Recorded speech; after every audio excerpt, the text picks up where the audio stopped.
পাইলে নিরালাই গো নবী, আমি দুই কদমে চুমু খাবো, চরণ তুলি মাখবো গায়। পাইলে নিরালাই গো নবী, পাইলে নিরালাই গো নবী, দয়াল নবী কত দূরে লোহিত সাগরের তীরে, দয়াল নবী কত দূরে লোহিত সাগরের তীরে, মদিনার সোনার ঘরে, মদিনার সোনার ঘরে শুয়ে আছেন সর্বদাই।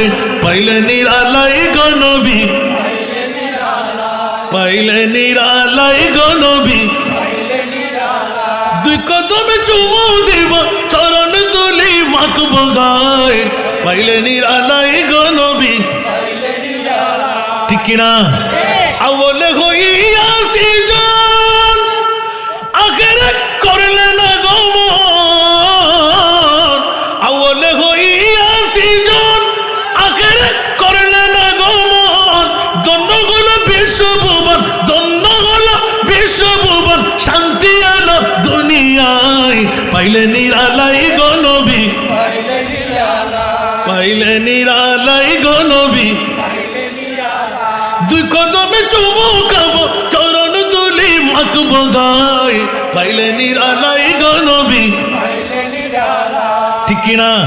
উম্মত আমরা কানতে পারি না, আমার প্রিয় রাসূল এখনো কান্নায় আছে না নাই? আরো জোরে উম্মতি উম্মতি বলে কান্দেন নবী জীবন ভরে। উম্মতি উম্মতি বলে কান্দেন নবী জীবন ভরে। এখনো কাঁদতেছেন নবী, এখনো কাঁদতেছেন নবী, পাপী উম্মতের মায়ায়। পাইলে নিরালাই গো নবী, পাইলে নিরালাই গো নবী, ঠিক কিনা? নবী পাওয়ার জন্য সবার মন আছে না নাই? খোদার কসম, অন্যখানে নবী পাওয়া না গেলেও আল্লাহর পুরীর দরবার আছে, মুনিব মুস্তাফা সহ আমার খোদা পর্যন্ত পাওয়া যায়। একটু জোরে বলুন না সুবহানাল্লাহ। কারণ আল্লাহ পর্যন্ত পৌঁছাবা, जो वली से मिला वो अली से मिला, जो अली से मिला वो नबी से मिला, जो नबी से मिला वो खुदा से मिला। উচ্চ আওয়াজ দিয়ে বলবেন না সুবহানাল্লাহ। বন্ধুরা, বাবারা, ভাইরা আমার, নামাজ আপনার কবুল হলো, রোজা আপনার কবুল হলো, হজ আপনার কবুল হলো, যাকাত আপনার কবুল হলো, বুকে হাত দিয়ে গ্যারান্টি দেওয়া যাবে না। কিন্তু আমি এক টুকরো আয়াত দেখে আপনাদেরকে নিয়ে আসলাম। আজকের বৈঠক যদি হযরতের নওয়াব আলী সাহেব, হযরতের রাজ্জাক আলী সাহেব প্রেমের মধ্যে হয়, দুইজন যদি আওলাদে রাসূল লিফটের মধ্যে লিপিবদ্ধ করা আছে, উচ্চ আওয়াজ দিয়ে বলবেন না সুবহানাল্লাহ। আরো জোরে বলতে হবে। তো খোদার কসম, আমার নবী জিজ্ঞাসা দিলেন, ওয়ামা মাতা আলা হুব্বে আলে মুহাম্মাদিন কবরাহু কবরাহু মাজারা মালাইকাতে রহমা। উচ্চ আওয়াজ দিয়ে বলুন না সুবহান। আরেকটু জোরে। অনেক ওয়াজ শুনে অন্তর্পূর্ণ করলেন, ভিন্ন ধর্মী একটু ওয়াজ টেনে আনতে লাগলাম। মাওলায়ে করিম নাবিয়া রাজ্জাকিয়া দরবারে রাতের 1টার কাটা পার হয়ে গেলাম, ফজর ফেটেও যাবে, মাওলা ওখানে বসে কি লাভ হবে? বিরিয়ানির প্যাকেট। বলে যে না না না, ওয়ামা মাতা আলা হুব্বে আলে মুহাম্মাদিন। পৃথিবীর জগতের মধ্যে দ্বিতীয় দামি আনতে গিয়েছিলাম, এতটুকুর মধ্যে রাখলাম, আবার পিছিয়ে গেলাম। সুবহানাল্লাহ বলেন না। প্রথম সেরা দামি ঈদে মিলাদুন নবী, লাকাদ মান্নাল্লাহু আলাল মুমিনিনা ঈদ বাআথা ফীহিম রাসূলা। মুবারক দ্বিতীয় সেরা দামি সম্পদ কোনটুকু বানাইলে একবার জানিয়ে দাও। আমার মুনিব মাওলার কাছে গেলাম, বলছে ও হাসান রেজা, 61 হিজরির কারবালার জমিনের দিকে একটু তাকাও। উচ্চ আওয়াজ দিয়ে বলবেন না সুবহানাল্লাহ। ইয়েজিদের গোষ্ঠী বলে নবী মরা, ইমামে হোসেনের গোষ্ঠী বলে নবী জিন্দা। উচ্চ আওয়াজ দিয়ে বলবেন না সুবহানাল্লাহ।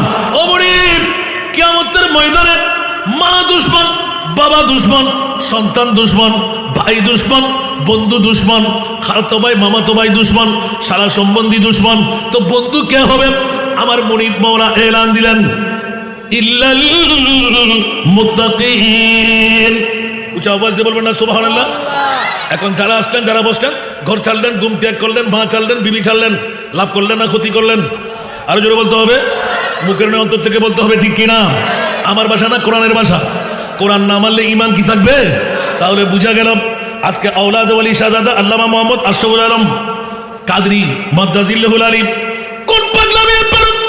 বছর একবার বিভিন্ন এলাকা থেকে ভালো ভালো বক্তাদেরকে, আলেমদেরকে, পীর সাহেবদেরকে ডেকে ডেকে এনে এলাকার মানুষের সম্মুখে দাঁড় করাইয়ে দেন, হাজার হাজার টাকা ভিজিট দিয়ে দেন। ও শাহজাদা আশরাফুল আলম কাদরী কোন পাগলামিয়ে পেয়ে গেল, কোন কারণে মানুষদের এই মামলাটুকু ঘটান? আপনার লাইটিং, প্যান্ডেলিং, স্টেজিং, লক্ষ লক্ষ টাকার ইন্তজাম খরচ, মামলা কি?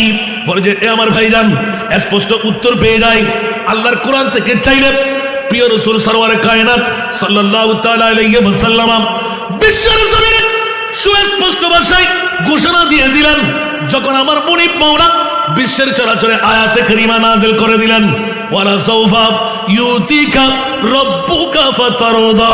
উচ্চ আওয়াজ দিয়ে বলবেন না সুবহানাল্লাহ? আমার ভাষা না কোরআনের ভাষা। ওয়ালা সাউফা ইউতিকা রাব্বুকা ফাতারদা। ওগো আমার প্রিয় রাসূল 63 বছর পূর্ণ কান্নার রোল দিয়ে বেমা সাগর বানাইতে লাগলেন। আমি আল্লাহ বরদাস্ত করতে পারছি না গো রাসূল, আরশ কম্পন আরম্ভ হয়ে গেল। এ আমার মুস্তাফা দয়া করে একটু শুনাইয়ে দিন, এত কান্না কেন আপনার? বিবির জন্য, সন্তানের জন্য, আপনজন স্বজনের জন্য।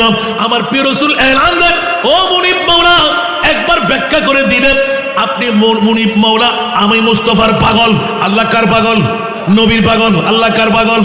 নবীর পাগল। প্রমাণ কোথায়? ইন্নাল্লাহা ওয়া মালাইকাতাহু ইউসাল্লুনা আলান নবী। উচ্চ আওয়াজ দিয়ে বলুন না সুবহান। আল্লাহর কাছে নামাজ নাই, আল্লাহর কাছে রোজা নাই, আল্লাহর কাছে হজ নাই, আল্লাহর কাছে জাকাত নাই। মাওলা কি আছে তোমার কাছে? আমার মুনিব মাওলা ডিক্লেরেশন দিয়ে দিলেন একমাত্র নবী, নবী, নবী। উচ্চ আওয়াজ দিয়ে বলবেন না সুবহান। আল্লাহ কি নামাজ পড়ে? আল্লাহ কি রোজা রাখে? আল্লাহ কি হজ করে? আল্লাহ কি যাকাত দেয়? সবকিছু আমাদের, এগুলো আমরা করলে কামিয়াব। মাওলা তুমি কি করো? আমার মুনিব মাওলা এলান দিলেন, আমার কাজ হলো শুধু নবী, নবী, নবী করা। উচ্চ আওয়াজ দিয়ে বলুন না সুবহান। বন্ধুরা, বাবারা, ভাইরা আমার, এই কারণে আমার মুস্তাফার পরিচিতি দিতে গিয়ে ছোট্ট একটি আয়াতে কারিমা বিগত মাসের মুহররমুল হারাম শরীফে আহলে বাইতে মুস্তাফার প্রেমের মধ্যে আমার মুনিব মাওলা ডিক্লেরেশন দিলেন, এই জগৎবাসীরা, মক্কার থেকে আমার প্রিয় রাসূল মদিনাতুল মুনাওয়ারায় নূরানি হিজরত যখন করে গেলেন, আনসার মুহাজিররা পাগল পারা। নবীর জন্য পিঠামাটির দরকার, নবীর জন্য সম্পদের দরকার, নবীর জন্য হীরা মণিমুক্তার দরকার, নবীর জন্য স্বর্ণ চাঁদি দরকার, নবীর জন্য টাকা ও গায়রাত দরকার, নবীর জন্য কাপড় সুপরের দরকার। আল্লাহ এলান করলেন, এই জিবরাইল, আনসার মুহাজির তক্ক হয়ে গেল আমার মুস্তাফার জন্য স্বর্ণ চাঁদির উপাহিরা মণিমুক্তা, যার কাছে যা যা আছে বিরাট একটা পাহাড় পরিমাণ স্তূপ দিয়ে দেওয়া হলো আমার মুস্তাফাকে অ্যাওয়ার্ড দিতে, উপহার দিতে। মক্কা ছেড়ে মদিনার জমিনে আসার কারণে উচ্চ আওয়াজ দিয়ে বলুন না সুবহান। আর একটু জোরে। বন্ধুরা, বাবারা, ভাইরা আমার, আজকে নওয়াবিয়া রাজ্জাকিয়া দরবার শরীফে পবিত্র ঈদে মিলাদে মুস্তাফা উরসে পাককে উপলক্ষ বানিয়ে এলাকার মানুষরা পাগল, মা বোনরা পাগল, এলাকার পথেঘাটের মানুষরা পাগল। রাতের 1টার কাটা পাড়িয়ে গেল, ঘুমাইতে রাজি না, আরামের বিছনায় যাইতে রাজি না। এই নওয়াবিয়া রাজ্জাকিয়া দরবার কোন মিলন মেলা ঘটাই দিলে, কোন খেলা খেলাইয়ে দিলেন? মানুষকে এত পাগলামির মধ্যে ফেললে কেন? বলে যে একবার আমার নওয়াবিয়া দরবারে এসে উপভোগ করে যাও, আল্লাহর কোরআন থেকে শুনে নাও। মুনিবের কাছে জিজ্ঞাসা করতে গেলাম, এই মুনিব মাওলা একটিবার বলে দাও না, পৃথিবীর জগতের মধ্যে, দুনিয়ার জগতের পরম মর্যাদাবান এক বাক্যে মুনিবের কাছে জিজ্ঞাসা করতে গেলে আল্লাহ গোটা বিশ্বের চরাচরে সেরা দামি সম্পদ আল্লাহ তুমি কোনটুকু বানাইলে? সুবহানাল্লাহ।